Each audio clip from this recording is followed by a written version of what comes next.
बताइए आप। नहीं, आप उतना जानिए कहाँ लगवाए। मंत्री जी, बनारस में एक रिपोर्ट आई है एसटी आरक्षण की बात आप करते हैं। जो जागो राजभर जागो संगठन जो लड़ रहा है एसटी आरक्षण के लिए, सही लड़ रहा है कि गलत लड़ रहा है? कहाँ लड़ रहा है? आइडिया वोट से। में हाँ देखिए, 17 जिलों का सर्वे कराई सरकार ने। जी, जब हमने माननीय मुख्यमंत्री जी से मिले और इस बात को, समाज की बात को वहाँ कहा गया, सर्वे हुआ। सर्वे के बाद उसकी समीक्षा हो रही है। अभी 3 दिन पहले मैं और खुद अरविंद राजभर को ले जाकर के समाज कल्याण मंत्री से मैंने इस प्रकरण पर कि ये इसकी रिपोर्ट जो है जल्दी से जल्दी तैयार करके सब भारत सरकार को भेज दिया जाए। हम लोग अब जैसे हम समाज कल्याण मंत्री से मिल रहे हैं, प्रमुख सचिव समाज कल्याण से मिल रहे हैं, तब वो तो हम जनता के बीच में नहीं ना वो दिखाई दे रहा है। हम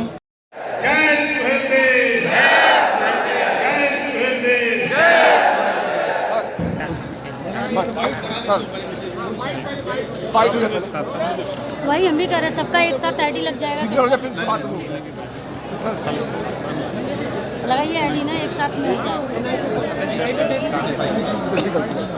लगाइए ID. Roll roll roll roll roll role.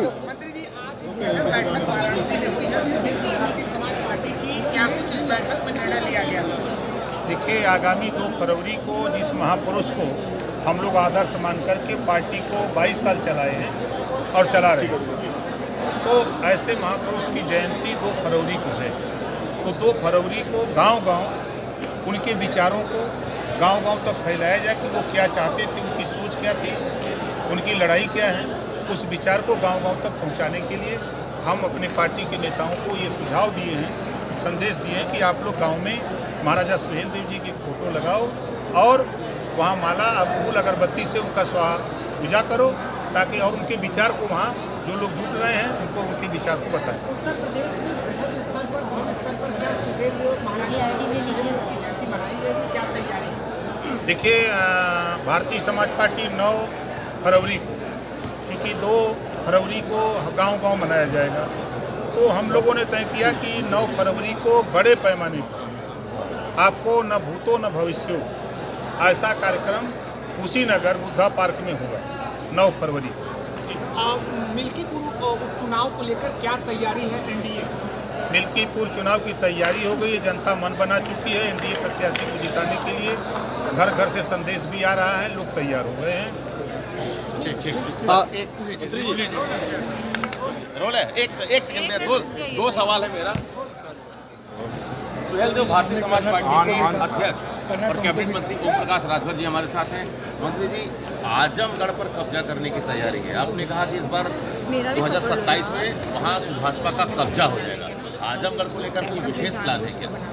नहीं, आजमगढ़ को लेकर चूँकि समाजवादी पार्टी, बहुजन समाज पार्टी दोनों लोग चिल्लाते हैं कि हमारा गढ़ है, तो उनके गढ़ को उखाड़ना है, क्योंकि हमारे बदौलत आजमगढ़ कभी सपा हारी नहीं है। उपचुनाव को अगर छोड़ दिया जाए तो पूरी ताकत देखिए बीजेपी लगा दी। प्रधानमंत्री नरेंद्र मोदी जी की लहर में भी बीजेपी वो सीट जीत नहीं पाई। नहीं, आप धैर्य रखिए, 27 तारीख 2027 का चुनाव का इंतजार करिए और 23 तारीख को नज़र जरूर लगाइएगा।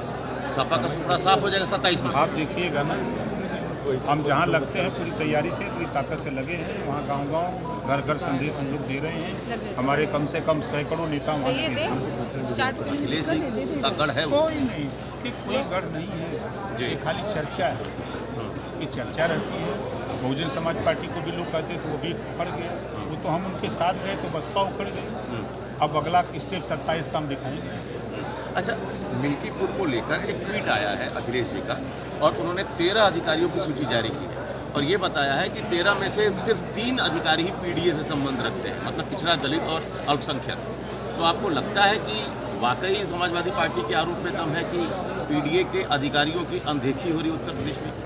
जब 4 बार सरकार सपा की थी, खुद अखिलेश जी मुख्यमंत्री थे, नाई, गूढ़, पाल, प्रजापति, बिंद, केवट, मल्ला, राजभर, चौहान, आरा, तत्वंशी, बंजारा, देवरिया, प्रभात, साई, दर्जी, फकीर, चौरसिया, गुप्ता और बनिया व्यापारी, इन लोगों को बनाए।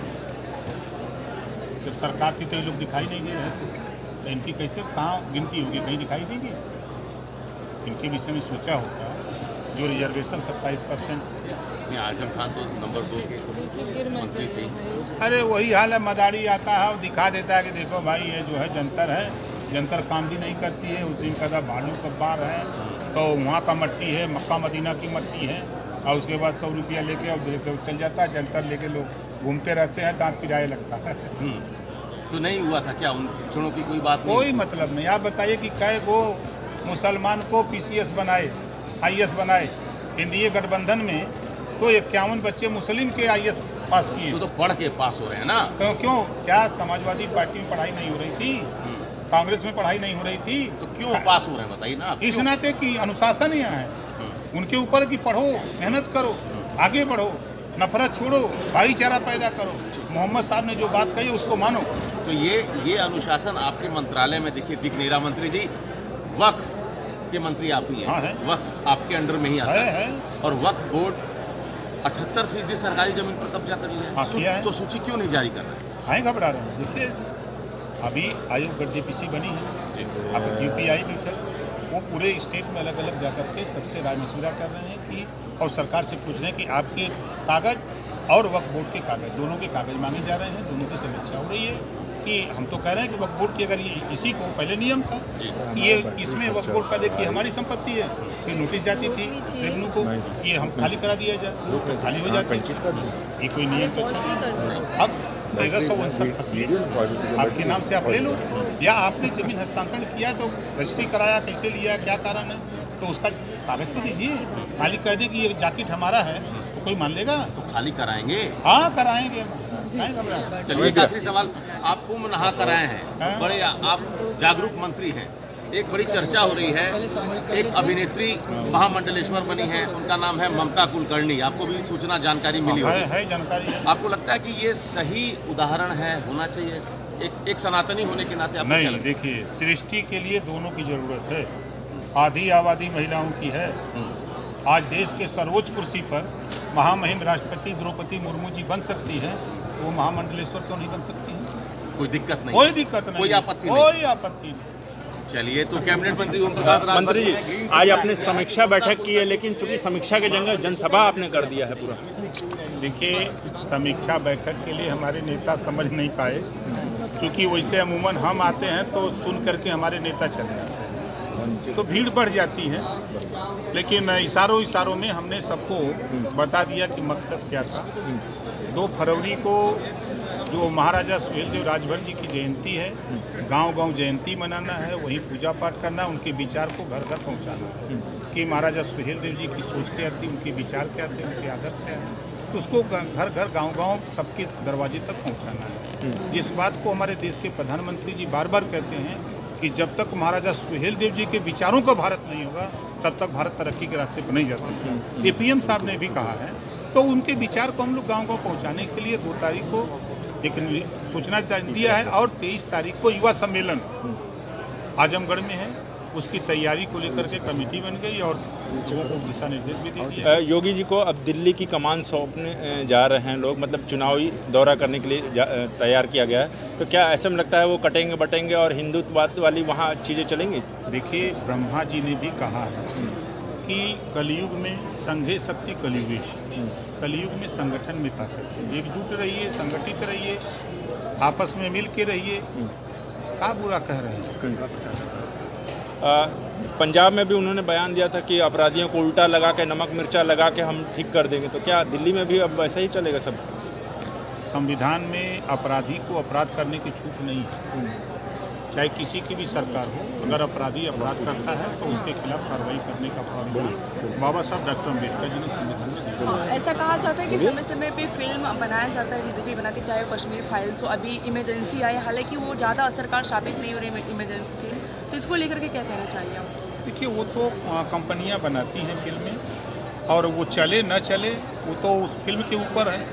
16 फिल्म तो बनी थी, वो तो एक का सिनेमा में 5 साल लगातार सुने चली, एक ही हाल में 5 साल हाउसफुल रहा, तो वो तो डायरेक्टर एक्टर के ऊपर निर्भर करता है। अभी राजू दास ने टीका टिप्पणी की है मुलायम साहब ने, तो जिस तरीके से सपा में भी काफ़ी आक्रोश भी रहा है, FIR भी हो चुका है, तो उनके इस बयान पर आप क्या कहना चाहिए? देखिए, हम ऐसे बयान की निंदा करते हैं। माननीय मुलायम सिंह यादव जी देश के रक्षा मंत्री रहे हैं, उत्तर प्रदेश के 4 बार सीएम रहे हैं, तो और पिछड़ों के बड़े नेता रहे हैं।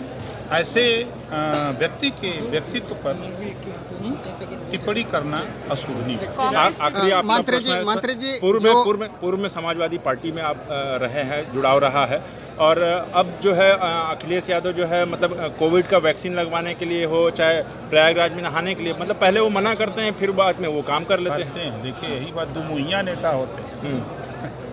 अब पहले जाके वहाँ हरिद्वार में पहले ही जाके नहा गए, अब वैक्सीन लगवा लिए थे, जाके कहाँ पता है कहाँ लगवा लिया? आप बताइए। आप नहीं, आप उतना जानिए कहाँ लगवा है। मंत्री जी, बनारस में एक रिपोर्ट आई है एसटी आरक्षण की बात आप करते हैं, जो जागो राजभर जागो संगठन जो लड़ रहा है एसटी आरक्षण के लिए, सही लड़ रहा है कि गलत लड़ रहा है? कहाँ लड़ रहा है? वोट से। में हाँ देखिए 17 जिलों का सर्वे कराई सरकार ने जी। जब हमने माननीय मुख्यमंत्री जी से मिले और इस बात को, समाज की बात को वहाँ कहा गया, सर्वे हुआ, सर्वे के बाद उसकी समीक्षा हो रही है। अभी 3 दिन पहले मैं और खुद अरविंद राजभर को ले जाकर के समाज कल्याण मंत्री से मैंने इस प्रकरण पर कि ये इसकी रिपोर्ट जो है जल्दी से जल्दी तैयार करके सब भारत सरकार को भेज दिया जाए। हम लोग अब जैसे हम समाज कल्याण मंत्री से मिल रहे हैं, प्रमुख सचिव समाज कल्याण से मिल रहे हैं, तब वो तो हम जनता के बीच में नहीं ना वो दिखाई दे रहा है। हम जो काम करते हैं, हम काम का विश्वास करते हैं। मंत्री जी, आखिरी प्रश्न, वक्त बोर्ड का आपको मंत्रालय मिला हुआ है, तो ऐसे में जब चुनाव जब भी आता है, तो चाहे अखिलेश यादव हो, कोई भी राजनीतिक पार्टी, वो अलग अलग, कभी कोई टोपी लगा लेगा, कोई चादर ओढ़ लेगा, तो ऐसे में क्या इसको देखते हैं ये राजनीतिक कदम सब? देखिए, मुसलमानों को विपक्ष के लोग नफरत सिखाते हैं कि भाजपा की तरफ मत जाइएगा, नहीं तो खा जाएगी, लील जाएगी। नफरत सिखा करके, बता करके उनका वोट लेते हैं। कोई टोपी लगा करके, तो कोई उनकी साथ बैठ करके वो खाना खा करके फोटो खिंचवा के कि भाई हम आपके साथ हैं। लेकिन जब हिस्सेदारी की बात आती है, शिक्षा की बात आती है, तब उनको ज्ञान नहीं दिया जाता है। मुसलमानों को भी शिक्षा जरूरी है, स्वास्थ्य के संबंध में, रोजगार के संबंध में, नौकरी के संबंध में, उनको बेहतरी के लिए तब उनको ज्ञान नहीं दिया जाता है। वोट के लिए ज्ञान बांटा जाता है। मतलब कहीं ना कहीं आप उनको नसीहत दे रहे हैं? हम उनको क्या नसीहत देंगे? हम समाज की बात कर रहे हैं, हम उनको भी सोचना चाहिए।